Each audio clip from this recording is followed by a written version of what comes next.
नमस्कार दोस्तों, आपका स्वागत है हमारे YouTube channel teaching exam overload पे। आज के सेशन में हम लोग ईवीएस के अंतर्गत एनसीईआरटी क्लास 5 के बुक के चैप्टर 16 और 17 को कवर करेंगे, जो कि बहुत ही इंपॉर्टेंट सेशन है क्योंकि यहाँ से काफ़ी प्रश्न पूछे जाते हैं। तो आज के सेशन को स्टार्ट करने के पहले एक छोटी सी रिक्वेस्ट है, हमारे चैनल को लाइक कीजिए, सब्सक्राइब कीजिए, ज़्यादा से ज़्यादा शेयर करिए। चलिए फिर आज के सेशन को हम लोग स्टार्ट करते हैं। कौन करेगा यह काम? यहाँ से जो मेन पॉइंट बनते हैं, आइए हम उनको कवर करते हैं। क्या कभी आपने सोचा है यह काम करना लोगों को कैसा लगता होगा? ऐसी जगहों की सफाई रखने में हमारी क्या जिम्मेदारी है? लोगों को ऐसे काम क्यों करने पड़ते हैं? सभी पे हमें बच्चों से चर्चा करनी चाहिए, इनका चित्र दिखा के बच्चों को सोचने के लिए प्रेरित करना चाहिए। बच्चे सोचेंगे ऐसा काम क्यों करता है, हम लोग गंदगी नहीं फैलाएंगे, उनको ऐसे काम नहीं करना पड़ेगा। तो इन सब पे बच्चे आपस में बातचीत करेंगे जब हम लोग उनको ऐसा फिगर दिखाएंगे। तो अगला पॉइंट यहाँ से बनता है कि साफ सफाई कामगारों से बातचीत से पहले कक्षा में उन प्रश्नों पर चर्चा की जा सकती है जो बातें बच्चे पता करेंगे। सफाई कामगारों से बच्चों की बातचीत बहुत संवेदनशीलता से हो। तो हमें सफाई कामगारों से बातचीत से पहले कक्षा में उन प्रश्नों पर चर्चा करनी चाहिए बच्चों से जो बातें बच्चे पता करेंगे। सफाई कामगारों से बच्चों की बातचीत बहुत संवेदनशीलता से होनी चाहिए, यानी बच्चे बहुत संवेदनशील से समझेंगे तो आसानी होगी इनको समझने में। चलिए अगला पॉइंट यहाँ से बनता है, अपने इलाके के लोगों में से उनकी चर्चा हो सकती है जिन्होंने ऐसे बदलाव लाने की कोशिश की है। छुआछूत के भेदभाव पर खबरों का इस्तेमाल करके बच्चों को इन बातों के प्रति संवेदनशील होने के लिए प्रेरित करना चाहिए। तो जब अपने इलाकों में लोगों की चर्चा करनी चाहिए जो साफ़ सफाई का बदलाव लाने का प्रयास करते हैं, साफ़ सफाई में योगदान देते हैं अपना। यूँ इसके अलावा छुआछूत के भेदभाव पर खबरों का इस्तेमाल करके बच्चों को इन सब बातों से संवेदनशील बनाना चाहिए, उनको इसके लिए प्रेरित करना चाहिए कि छुआछूत वगैरह कुछ नहीं होता है। इन सब पे बच्चों को प्रेरित करना चाहिए हमको। नारायण यानी बावला जब यह 11 साल के थे तब यह गुजरात के साबरमती आश्रम में उन्हें अलग अलग काम करने पड़ते थे। उनमें से एक था आने वाला मेहमानों का टॉयलेट की सफाई का काम सिखाना। तब के टॉयलेट में नीचे टोकरियां रखी जाती थी जिनमें संडास की गंदगी गिरती थी, उसे वह साफ़ करना पड़ता था। इन टोकरियों को हाथों से उठा कर ले जाना होता था। आमतौर पर इस काम को एक ही समाज के लोगों को ही करना पड़ता था, पर गांधी आश्रम के बाद खाद बनाने वाले गड्ढे तक टोकरियां ले जाने का यह काम सभी को करना पड़ता था, फिर वह कोई भी क्यों ना हो। नारायण को याद है कि कई लोग को यह काम को टालने की कोशिश भी करते थे। कुछ तो इस काम से डरकर आश्रम छोड़कर भाग जाते थे। एक बार गांधी जी महाराष्ट्र के वर्धा शहर में थे, तो गांधी जी एक बार वर्धा शहर के पास थे, एक गांव में रहने गए। यह गांव था तो वर्धा शहर के पास, लेकिन फिर भी शहर की सुविधाएं से परे था। गांव में गांधी जी महादेव भाई और उनके साथी संडास की सफाई का काम करने लगे। कई महीने बीत गए। एक दिन सुबह उसके गांव के बाहर की गंदगी संडास की तरह एक आदमी लोटा लेकर आ रहा था। जब उसने महादेव भाई को देखा तो बोला, उस तरफ ज़्यादा गंदगी है, वहाँ सफाई करो। यह देख बावला को बहुत हैरानी हुई और गुस्सा भी आया। उसने सोचा, गांव वाले तो यह समझ रहे हैं कि यह काम उनका नहीं है बल्कि गांधी जी और उनके साथियों का ही है। यह बात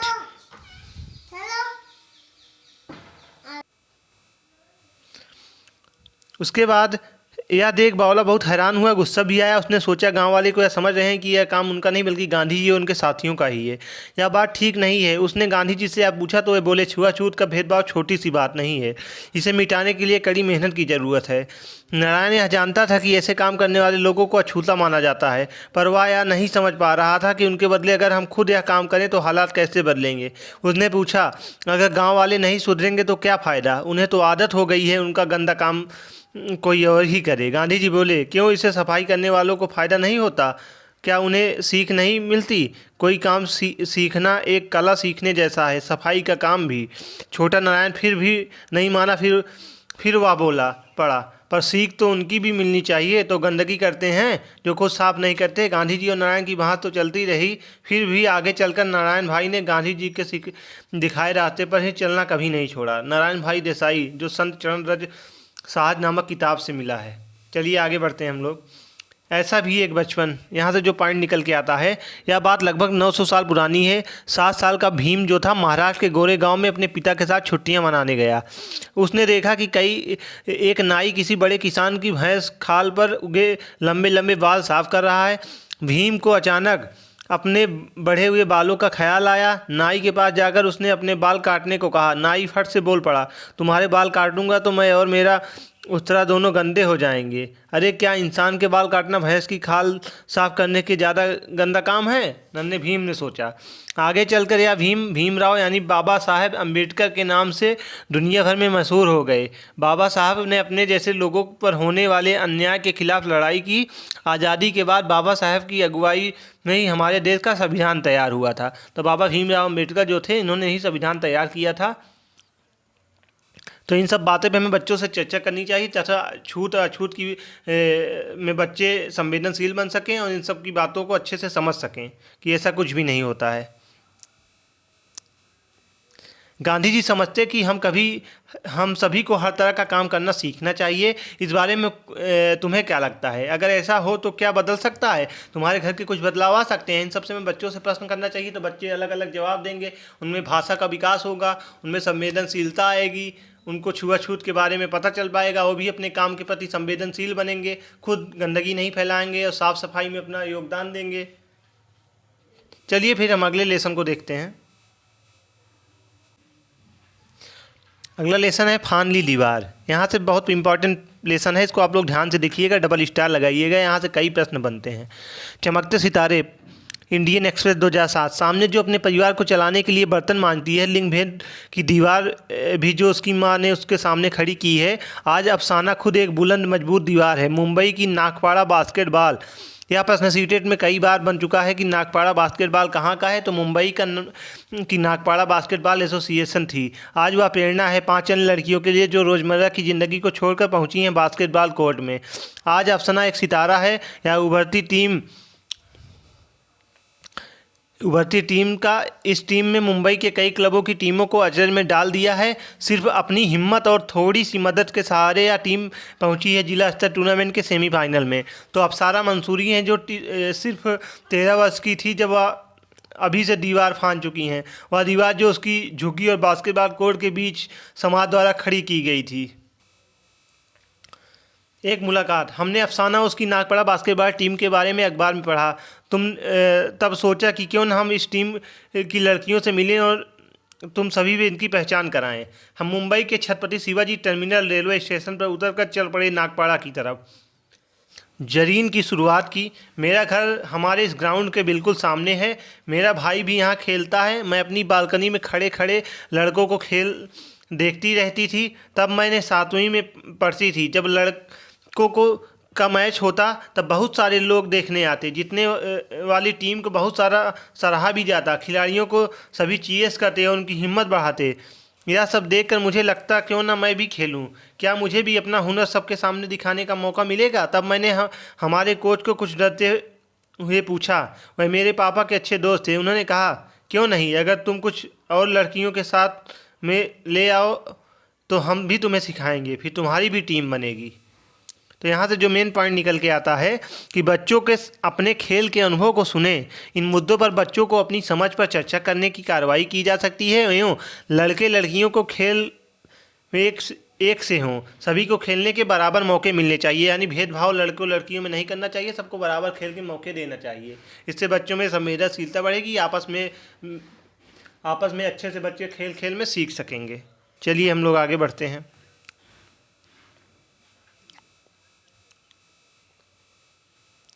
अगला पॉइंट यहाँ से निकल के आता है कि कक्षा में बच्चों की टोलियाँ बनाकर उन्हें अलग अलग खेल खेलने के मौके देने चाहिए। वहीं बच्चों को प्रोत्साहित करें कि वह टीम गेम्स में अपने लिए ना खेलकर टीम के लिए मिलकर खेलें। तो हमें कक्षा में बच्चों की टोलियाँ बनाकर उन्हें अलग अलग खेल खेलने के पूरे मौके देने चाहिए और बच्चों को प्रोत्साहित करना चाहिए कि वह टीम गेम्स में अपने लिए ना खेलकर टीम के लिए मिलकर खेलें। चलिए फिर हम लोग अगला पॉइंट देखते हैं।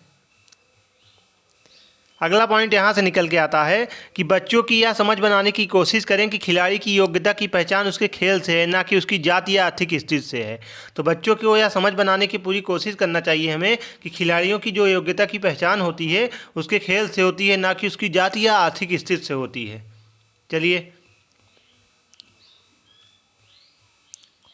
अगला पॉइंट यहाँ से निकलता है कि बच्चों में यह समझ बनाना आवश्यक है कि किसी भी खेल में खिलाड़ी की पहचान उसकी लगन से होती है, ना कि इससे वह किस स्तर से खेलता है। अगर बच्चा पूरी लगन से स्कूल के स्तर पर खेलता है तो यह उसकी उपलब्धि है, फिर भी वह किस नंबर पर आया इसका महत्व नहीं है।